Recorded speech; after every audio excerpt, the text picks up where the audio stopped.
Insomnia is excessive daytime sleepiness due to lack of sleep at night.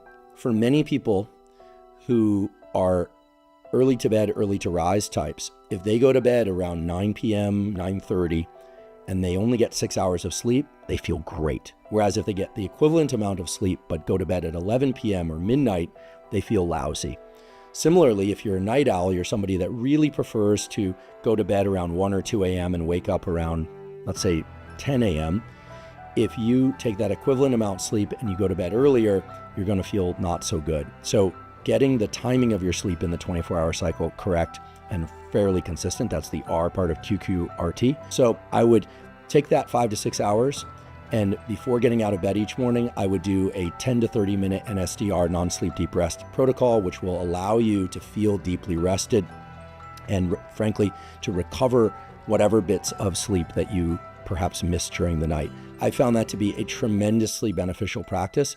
Waking up, if I don't feel thoroughly rested, doing a 10 to 30 minute NSDR, then getting out of bed and continuing the day. And if you don't have time to do that 10 minute, maybe 20 minute NSDR later in the day at any point.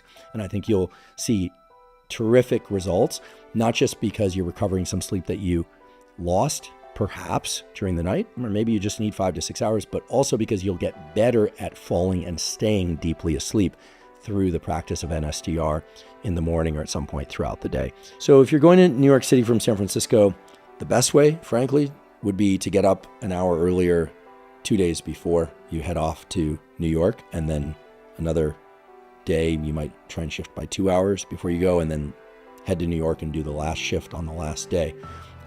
Most people won't do that. It's just, it takes a little bit of work, but they just don't have the time, ability, or your discipline to do that. But it is perhaps the best way. I would say the best thing to do is to know your temperature minimum, and I'll try and keep this pretty simple. If you typically wake up at 8 a.m., let's say, just by way of example, that means that your minimum body temperature is at 6 a.m., which means that if you want to get up earlier in the days where you travel to New York, well, in the couple of days before you leave, anytime between 6 a.m. and 10 a.m., get some bright light in your eyes, even if you go back to sleep. So for instance, get up at 6 a.m., set an alarm clock. I know you normally like to get up at 8 a.m. Get up at 6 a.m., get some bright light in your eyes from artificial sources or from sunlight, maybe 5-10 minutes, then go back to sleep until 8 a.m. You do that again the next night, and then you head off to New York. You'll find the shift to be much easier. Now, here's what you don't want to do. You want to make sure that you do not view bright light before 6 a.m. So in the middle of the night, if you get up, you need to use the restroom, try and use dim lights, as dim as is safely possible, etc. And what are you doing when you're doing this? Yeah, I could get into a long description of the science behind this, and I'll probably do a podcast all about this at some point.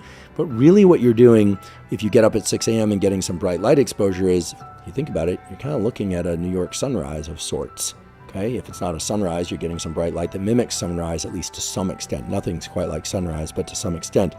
So in that sense, even if you go back to sleep, what you're doing is you're sending the light signal, the Zeitgeber, the time signal, to your circadian clock of your hypothalamus that it should shift, that you need to get up earlier. And indeed, that will happen over the course of about 2-3 days. The other thing you can do, and I know this is kind of rare these days to get an answer like this. The other thing you can do is just fly to New York and force yourself to get up and just drink caffeine and get out and exercise and use the social rhythm of the activity of the city in order to get up earlier. But you will feel lousy late morning. And so you would only want to do that if you could access a brief nap of anywhere from 30 to 90 minutes late morning, and then you'll feel fine. But my suggestion would be to just try and get a little bit of light exposure a couple hours before your normal wake-up time, then go back to sleep in the 2 days before you head off to New York City. And of course, everything here was set in the context of the New York City. It's a flight from San Francisco to New York City, but the principle, the logic holds